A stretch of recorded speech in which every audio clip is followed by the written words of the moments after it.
સો આજે વાત કરશું ડબલ માર્કર અને એનઆઈપીટી વિશે. આ બંને બ્લડ ટેસ્ટ છે. એ બંને સ્ક્રીનિંગ મેથડ્સ છે ડાઉન સિન્ડ્રોમ અથવા ટ્રાઇઝોમી 21 માટે. 3 મહિનાની સોનોગ્રાફી છે એ 85 to 90% ડિટેક્શન રેટ આપે છે ડાઉન્સના સ્ક્રીનિંગ માટે. હવે સ્ક્રીનિંગ એટલે શું? આપણે એમ કહી શકીએ કે જે ટેસ્ટ હોય બે રીતની હોય, એક સ્ક્રીનિંગ હોય, એક ડાયગ્નોસ્ટિક.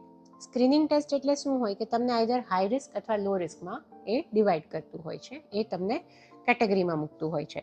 અને ડાયગ્નોસ્ટિક એટલે રોગ છે કે નહીં એ કે. તો ડાઉન સિન્ડ્રોમ મેં સોનોગ્રાફી આગલા વિડીયોમાં કીધું કે સોનોગ્રાફી એનું સ્ક્રીનિંગ કરે છે કે તમારા બાળકમાં ડાઉન સિન્ડ્રોમ હોવાના ચાન્સીસ વધુ કે ઓછા. એકલું સોનોગ્રાફી છે એનો ડિટેક્શન રેટ 85 to 90% છે. એટલે આપણે જો મારે સોનોગ્રાફી હેઠળથી 100 ડાઉન્સવાળા બચ્ચું નીકળે તો હું 85 to મેક્સિમમ 90% ડાઉન્સવાળા બચ્ચું પકડી શકું. 10% ગમે એવી સોનોગ્રાફી સાથે પણ મિસ થાય, કારણ કે અમુક માર્કર્સ એમાં દેખાતા જ હોતા નથી.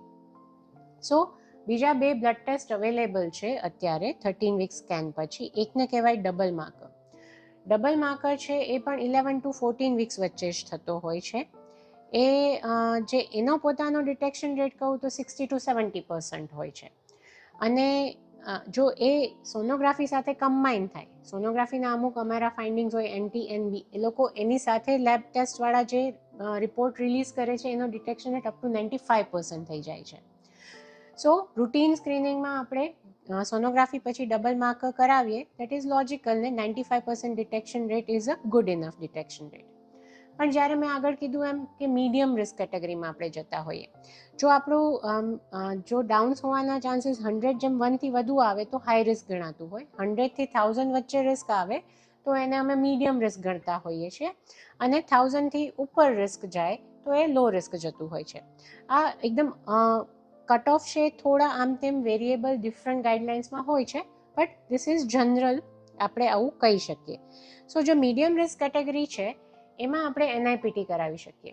એનઆઈપીટી શું છે કે એ 99% ડિટેક્શન રેટ આપે છે. એનો પોતાનો ડિટેક્શન રેટ 99% હોય છે. સો એનઆઈપીટી મીડિયમ રિસ્કમાં અમે એડવાઇસ કરતા હોઈએ છીએ, પણ જો તમને એવું હોય કે તમારે 99% ખાતરી જોઈએ છે તો તમે કરાવી બી શકો. એનો મેઇન ફેક્ટર હોય છે કોસ્ટ.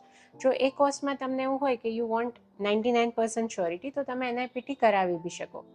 સો આપણે એમ કહી શકીએ કે જો એકલું સોનોગ્રાફી થાય 3 મહિનાની આસપાસ તો આપણી ખાતરી 85થી 90% હોય. એમાં ડબલ માર્કર એડ કરશો તો આપણી ખાતરી 95% પહોંચશે, અને એનઆઈપીટી કરાવીએ તો આપણી ખાતરી 99% થશે.